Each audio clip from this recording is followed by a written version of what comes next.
Video like जरूर कर लीजिए और ऐसे वीडियो लगातार फ्री में पाने के लिए चैनल को तुरंत सब्सक्राइब कर लीजिए और बेल आइकन को जरूर टैप कर लीजिए ताकि आगे भी सारे वीडियो आपको मिलते रहे। यूट्यूब में फॉलो करते हैं तो प्लीज ये वाला फ्री टेलीग्राम चैनल जरूर ज्वाइन कर लीजिएगा। सारे नोटिफिकेशन सारे अपडेट यहीं पे आते हैं, ध्यान रखिए। नमस्कार दोस्तों, आज से एक नई सीरीज चालू करिए। कंप्लीट पॉलिटी को हम लोग कवर करेंगे, पीवाईक्यू और प्लस स्टैटिक पूरे सिलेबस को कवर करेंगे। अब चाहे 10 लोग देखें चाहे 20 लोग देखें, पूरी पॉलिटी हम लोग कवर करेंगे। साथ में प्रीवियस ईयर क्वेश्चन भी, ये स्पेशली रहेगा यूपीपीसीएस प्लस आरओ और छोटे मोटे एग्ज़ाम ऑटोमेटिकली उसमें लपेट लिए जाएंगे। ठीक है, तो जिसको भी पॉलिटी एकदम ज़ीरो से शुरू करनी है वो ये लेक्चर देखे। गारंटी से कह रहा हूँ, आपको बहुत ही मज़ा आएगा और पूरी पॉलिटी आपकी कवर होगी। बस शर्ते आपको पढ़ना पड़ेगा, पेन कॉपी लेके बैठना पड़ेगा। तो सबसे पहले चार्टर एक्ट देखेंगे हम लोग। जैसे कि देखिए, टॉपिक वाइज करेंगे पूरे चैप्टर को। हिस्टोरिकल बैकग्राउंड से शुरू कर रहे हैं, यानी 1773 के चार्टर एक्ट से शुरू कर रहे हैं। ठीक है, पहले सारे चार्टर एक्ट देखेंगे, गवर्नमेंट ऑफ इंडिया 1947 तक। उसके बाद मेकिंग ऑफ कॉन्स्टिट्यूशन, संविधान कैसे बना, सब प्रश्न कवर होंगे, परेशान ना होइएगा, बस फॉलो करिए। सबसे पहला प्रश्न देखिए, कह रहा है कि in which of the following act provision was made for the establishment of supreme court at Calcutta. Hindi में भी कराऊंगा। सुप्रीम कोर्ट की स्थापना का जो प्रावधान है वो कौन से चार्टर एक्ट में था, ये कह रहा है। ठीक है, दूसरा है with reference to the establishment of supreme court, कौन सा यहाँ पे सही होगा कि सुप्रीम कोर्ट की स्थापना कलकत्ता में हुई थी 1773 के चार्टर एक्ट से, और पहले चीफ जस्टिस बने थे कौन, लेमिस्टर।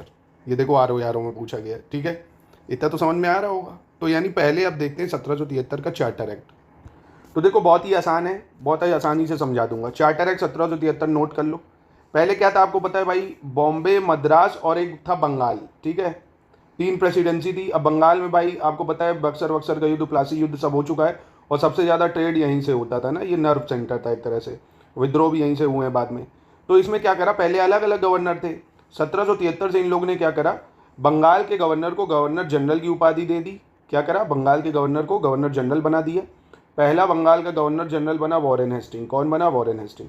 और जो बॉम्बे और मद्रास के गवर्नर थे, पहले इनको अलग अलग शक्तियां थी। अब ये दोनों अब रिपोर्ट करेंगे किसको, गवर्नर जनरल को। अब ये उसको सर बोलेंगे। ठीक है, पहला पॉइंट और दूसरा पॉइंट आसानी से याद हो गया कि नहीं, कि चार्टर एक्ट 1773 से गवर्नर ऑफ बंगाल को गवर्नर जनरल बनाया गया। पहला था वॉरेन हेस्टिंग। बॉम्बे और मद्रास के जो गवर्नर थे वो इसके सबऑर्डिनेट या उसके अधीन हो गए थे। अब ठीक, तीसरी जो इंपॉर्टेंट चीज़ हुई वो ये हुई कि सुप्रीम कोर्ट की स्टैब्लिशमेंट हुई कलकत्ता में। डेट याद रखना, 1774। कब हुई थी, 1774 में हुई थी। ठीक, अब इसमें एक इंपॉर्टेंट पॉइंट ये, इसमें एक चीफ जस्टिस बनाया गया और 3 अदर जजेस बनाए गए, यानी 4 जज की स्थापना करी गई थी। चारों के नाम याद रखने हैं आपको। चीफ जस्टिस ऑफ इंडिया यानी उस टाइम के एलिजा इम्पे बने थे। ठीक है, चीफ जस्टिस कौन थे, सर एलिजा इम्पे। इंडिया क्या बोलोगे, सीजी बोलो। अब रॉबर्ट चैम्बर ये दूसरे जज थे। स्टीफन सीजर ये तीसरे जज थे। और चौथे थे जॉन हाइड। ये नाम आपको याद रखने होंगे। ठीक है, क्या क्या नाम है, एलिजा एम्पे ये चीफ जस्टिस थे, रॉबर्ट चैम्बर और स्टीफन सीजर, जॉन हाइड। ठीक है, इन्होंने कंपनी क्या कर रही थी, प्राइवेट ट्रेड कर रही थी। जो भी लोग कंपनी में, ईस्ट इंडिया कंपनी में नौकरी कर रहे थे वो इसीलिए कर रहे थे, सैलरी कम थी, पर ये लोग निजी व्यापार कर लेते थे। निजी व्यापार से इनको फायदा हो जाता था पर कंपनी को नुकसान हो रहा था। तो कंपनी ने प्राइवेट ट्रेड को पूरी तरह से बंद कर दिया कि किसी भी तरह से प्राइवेट ट्रेड नहीं होगा। कंपनी क्या, जो ब्रिटिश गवर्नमेंट है। और कोर्ट ऑफ डायरेक्टर की स्थापना करी गई। ब्रिटिश गवर्नमेंट ने कोर्ट ऑफ डायरेक्टर की स्थापना करी, जो कंपनी के पॉलिटिकल अफेयर्स यानी राजनीतिक जितने अफेयर्स हैं कि कौन कौन से जो राज्य हैं ये लोग उसको कब्जा कर रहे हैं, मिलिट्री अफेयर्स कहाँ कहाँ ये लोग सेना बना रहे हैं, कहाँ कहाँ युद्ध कर रहे हैं, कितना रेवेन्यू इकट्ठा कर रहे हैं, इन सब की जानकारी देगा कहाँ, ब्रिटेन में। तो इसके लिए कोर्ट ऑफ डायरेक्टर या निदेशक मंडल की स्थापना करी। हिंदी में भी कोर्ट ऑफ डायरेक्टर ही बोलोगे तो कोई दिक्कत नहीं है। ठीक है, बस ये मेनली 5 पॉइंट थे जो चार्टर एक्ट 1773 में आए थे। आई होप आपको याद हो गया होगा ये। ठीक है, अब आ जाओ प्रश्न करो। कह रहा है प्रोविजन कहाँ था सुप्रीम कोर्ट ऑफ कैलकाटा में जो स्टैब्लिश करा गया, तो रेगुलेटिंग एक्ट 1773 में था। ठीक, फिर देखो अगला सवाल, कह रहा है सुप्रीम कोर्ट की जो इस्टेब्लिशमेंट हुई है कौन सा सही है। इसको 1773 के चार्टर एक्ट से बनाया गया है, बिल्कुल सही है। First chief justice of this court Lemaistre, ये तो गलत हो गया, एलिजा इम्पे थे फर्स्ट चीफ जस्टिस, यानी सिर्फ पहला स्टेटमेंट सही है। ठीक है, फिर एक ये देखो मिलान का सवाल है कि अगर इसमें आपको सिर्फ रेगुलेटिंग एक्ट भी आता होता तो भी आप आसानी से प्रश्न को कर लेते। ठीक है, क्योंकि रेगुलेटिंग एक्ट यानी चार्टर एक्ट 1773 से सुप्रीम कोर्ट की स्थापना हुई है। यानी बी में 1 देख लो कहाँ पे दिख रहा है, बी में 1, तो बी में 1 सिर्फ यहाँ दिख रहा है, आंसर बी हो गया। तो एक भी आता होगा तो भी काम हो जाएगा, पर हालांकि हम लोग पढ़ेंगे सब। अब अगला नंबर है पिट्स इंडिया एक्ट 1784 का, इसको देखते हैं। उसके बाद हम लोग चार्टर एक्ट 1813 देखेंगे। तो आइए देखते हैं पिट्स इंडिया एक्ट। देखो हिंदी इंग्लिश दोनों में कर दिया, परेशान नहीं होगे। देखो ये जो एक्ट था इसको ड्यूअल सिस्टम ऑफ गवर्नमेंट बोला गया या दोहरी शासन प्रणाली बोला गया, क्योंकि कारण अब आपको पता है, अब भाई मैसूर वॉर भी होने लगी है ना। अब ये लोग और राज्यों को कब्जा करना चाह रहे हैं। तो इन लोगों ने क्या करा, मतलब जो ब्रिटिश सरकार थी उसने क्या करा, कंपनी यहाँ व्यापार करने आई थी तो व्यापारिक जो मामले थे यानी कॉमर्शियल अफेयर्स जितने थे, अब वो राजनीति में भी घुस रही भाई, है ना, रेवेन्यू भी कलेक्ट कर रही है, कब्जा भी कर रही है। तो कर दिया कॉमर्शियल अफेयर्स और पॉलिटिकल अफेयर्स दोनों को अलग करो। पहले कहा कि व्यापारिक मामलों को अलग करो, राजनीतिक को अलग करो, नहीं तो सब भसड़ मच रही है, कुछ समझ नहीं आ रहा है। तो इन्होंने कहा ठीक है भाई, व्यापारिक मामले के लिए क्या करेंगे, तो इन्होंने कहा व्यापारिक मामले दे दो कोर्ट ऑफ डायरेक्टर को, ये मैनेज करेगा सारे व्यापारिक मामले, ठीक है।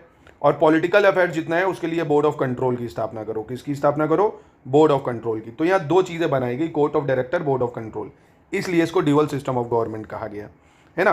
तो ये आपको याद रखना। देखो हिंदी भी लिखते रहो, क्योंकि आरो यारों में हिंदी में निबंध आपको लिखना है, मात्राएं गलत ना हो, इसलिए हिंदी का भी लेखन करना आवश्यक है ना। आप अंग्रेज हो अच्छी बात है, इंग्लिश आपको आती है अच्छी बात है, पर आरो बनना है तो हिंदी में भी कमांड करनी पड़ेगी, मात्राएं लिखनी है, पत्र लिखना है, निबंध लिखना है, तो हिंदी लिखना पड़ेगा, ठीक है। क्लियर हो गया ये 2 पॉइंट। उसके बाद कंपनी के जो अधिकार क्षेत्र थे, जहाँ जहाँ कंपनी ने कब्जा कर लिया था, पहली बार उसको बोला गया ब्रिटिश पोजेशन इन इंडिया, कि भारतीय ब्रिटिश अधिकार क्षेत्र, है ना। कि ये अब देखो भारत नहीं रहा, भारत के जो क्षेत्र हैं मुगल उगल खत्म सब, कि ये ब्रिटिश अधिकार क्षेत्र में आ गया, है ना, देख रहे हो। तो ये धीरे धीरे कैसे अपने पैरों को फैला रहे हैं। तो इसके लिए बस ये 2 पॉइंट थे पिट्स इंडिया एक्ट में मेनली। अब ये वाला सवाल है, जैसे पिट्स इंडिया एक्ट, अब देखो पढ़ो यहाँ, establishment of board of control, यानी बोर्ड ऑफ कंट्रोल की स्थापना कब होती है, पिट्स इंडिया एक्ट के थ्रू हो जाती है। हो गया आंसर।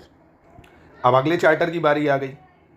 कह रहा है कौन सा पार्लियामेंट का एक्ट था जिसने अबॉलिश यानी खत्म कर दिया था मोनोपोली यानी एकाधिकार ईस्ट इंडिया कंपनी का to trade in India except, यानी चाय और चाइना के साथ ट्रेड को छोड़ के। यानी कि ईस्ट इंडिया कंपनी जो है अब उसके पास व्यापार एकाधिकार नहीं है, व्यापार एकाधिकार है सिर्फ चाय का ट्रेड करने का और चाइना से ट्रेड करने का। बाकी अब भारत में सारी जो कंपनियां ब्रिटिश की वो आ सकती हैं। ये कौन से चार्टर से आया था, इसको पढ़ेंगे। तो चार्टर 1813 के लिए ये पॉइंट इंपॉर्टेंट है, एक तो कि कंपनी के जो शासन है ना, उसको 20 सालों के लिए बढ़ा दिया गया कि ठीक है आप 20 साल के लिए और शासन कर लो, यानी 1833 के चार्टर तक और कर लो। जो कंपनी का व्यापार का एक अधिकार था, यानी ट्रेड की जो मोनोपोली थी, मोनोपोली का मतलब ये हो गया कि भारत में सिर्फ और सिर्फ ईस्ट इंडिया कंपनी ही जो है वो व्यापार कर रही थी और ब्रिटेन से कोई नहीं आ सकता था यहाँ, वो ख़त्म कर दिया गया। अब और भी कंपनी आ सकती हैं, पर यह बोल दिया गया कि तुम चीन से और चाय का ट्रेड तुम ही करो, है ना, चाय और चीन से ट्रेड को छोड़ के, बाकी अब आपका एकाधिकार नहीं है किसी भी चीज़ में, ठीक। तीसरा इंपॉर्टेंट पॉइंट बहुत ये था कि शिक्षा के लिए भारत में एजुकेशन के लिए एक अच्छा कदम यहाँ पे आया, 1 लाख रुपए एजुकेशन के लिए देने का नियम बना। कितना, 1 लाख रुपए एजुकेशन के लिए देने का। ये पॉइंट बहुत बार पूछा गया है, याद जरूर रखना है, महत्वपूर्ण पॉइंट है। और जो आज आप देख रहे हो ईसाई धर्म इतना फैला हुआ भारत में, उसकी शुरुआत यहीं से हुई थी, चार्टर एक्ट 1813 से। जितने क्रिश्चियन मिशनरीज थे उनको भारत आके प्रचार करने की छूट दी गई कि ठीक है प्रचार करो, ज़्यादा लोगों को फिर अब ईसाई बनाओ। यही काम पोर्तुगीज़ ने आते ही कर दिया था 1492 में जब आए थे वो, है ना, इसलिए वो फेल हो गए थे। इन लोग ने अब पूरा कब्जा कर लिया है, अब कोई दिक्कत नहीं, कह रहे हैं आप करो प्रचार। तो अब तो आप इसका उत्तर दे सकते हो, ट्रेड मोनोपोली किससे खत्म करी गई, चार्टर एक्ट 1813 के द्वारा खत्म कर दी गई, 1813। एक पॉइंट ये और याद रख लेना क्योंकि ये भी इंपॉर्टेंट है। जैसे 1784 के पिट्स इंडिया एक्ट में बताया था ना कि कैसे कंपनी के बोला गया कि ब्रिटिश पोजेशन इन इंडिया, भारतीय ब्रिटिश अधिकार क्षेत्र, अब इसको और बढ़ा दिया गया। इसमें क्या कहा गया, ब्रिटिश जो क्राउन था उसकी संप्रभुता यानी उसकी सोवरेनिटी को भारतीय क्षेत्रों पर पूरी तरह स्थापित किया गया। यानी it asserted the sovereignty of British crown over the company territory. Sovereignty मतलब समझे कि अपने सारे निर्णय डिसीजन लेने का अधिकार अब किसके पास है, ब्रिटिश क्राउन के पास है। वो किसी भी दबाव में, किसी और के दबाव में काम नहीं करेगा। जैसे भारत इस टाइम सोवरेन है, उस टाइम नहीं था, है ना। तो इंडिया सोवरेन है, वैसे ही इन्होंने बोला कि सोवरेनिटी अब स्थापित हो गई है, संप्रभुता स्थापित हो गई है भारतीय क्षेत्रों पे ब्रिटिश क्राउन की, ठीक है। अब जैसे देखो ये वाला प्रश्न है, चार्टर एक्ट 1813 के संबंध में यूपीएससी में पूछा गया है ना। क्या कह रहा है, इसने भारत में ईस्ट इंडिया कंपनी के व्यापार एकाधिपत्य यानी व्यापार एकाधिकार या ट्रेड मोनोपोली को छोड़कर, मतलब ट्रेड मोनोपोली को चाय के व्यापार तथा चीन के साथ व्यापार को छोड़कर समाप्त कर दिया।